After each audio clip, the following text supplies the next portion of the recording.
بسم اللہ الرحمن الرحیم۔ مصائب و آلام پر، مصیبتوں پر، پریشانیوں پر، ٹینشنوں پر صبر کرنا یہ بہت بڑی بات ہے اور بہت بڑی چیز ہے،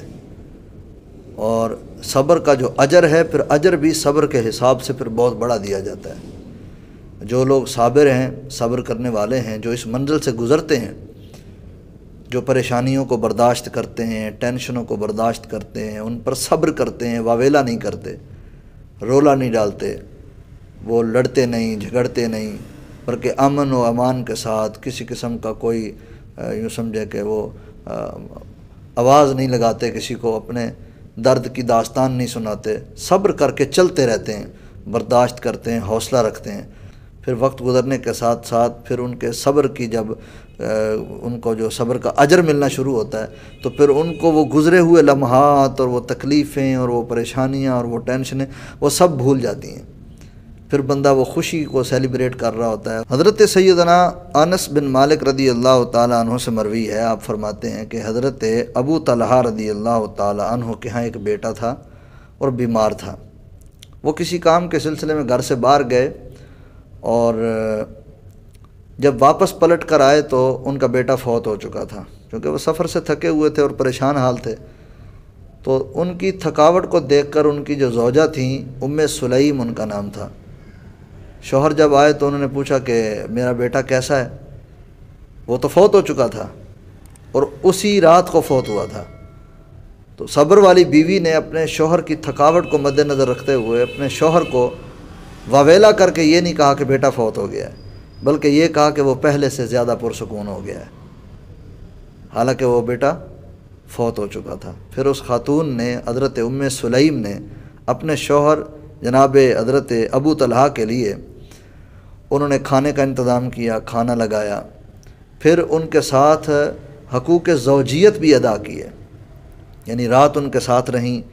اور پھر جب صبح ہوئی تو انہوں نے کہا کہ بیٹا کیسا ہے؟ تو انہوں نے بتایا کہ بیٹا تو فوت ہو گیا تھا۔ تو حضرت ابو طلحہ آئے حضور جان رحمت صلی اللہ علیہ وآلہ وسلم کی بارگاہ اقدس میں، یا رسول اللہ اس طرح معاملہ ہوا ہے۔ تو جان رحمت صلی اللہ علیہ وآلہ وسلم نے ارشاد فرمایا کہ تم نے رات گزاری ہے؟ عرض کی یا رسول اللہ رات گزاری ہے۔ تو حضور نے ان کے لیے دعا فرمائی کہ اللہ تعالیٰ تمہیں اس کا نعم البدل عطا فرمائے۔ اور پھر حضرت انس بن مالک رضی اللہ تعالیٰ عنہ فرماتے ہیں کہ پھر ان کی زوجہ کو بیٹا ہوا، پھر انہوں نے اپنا بچہ مجھے دیا اور کھجوریں بھی دی، کہا جاؤ حضور جان رحمت صلی اللہ علیہ وآلہ وسلم کے پاس اس کو لے جاؤ۔ کہتے میں لے گیا، جان رحمت صلی اللہ علیہ وآلہ وسلم نے اس بچے کو تحنیک عطا فرمائی، یعنی اس کو گھٹی لگائی۔ اور پھر اس کے بعد ایک صحابی کہتے ہیں قبیلہ انصار سے تعلق رکھنے والے، فرماتے ہیں کہ میں نے دیکھا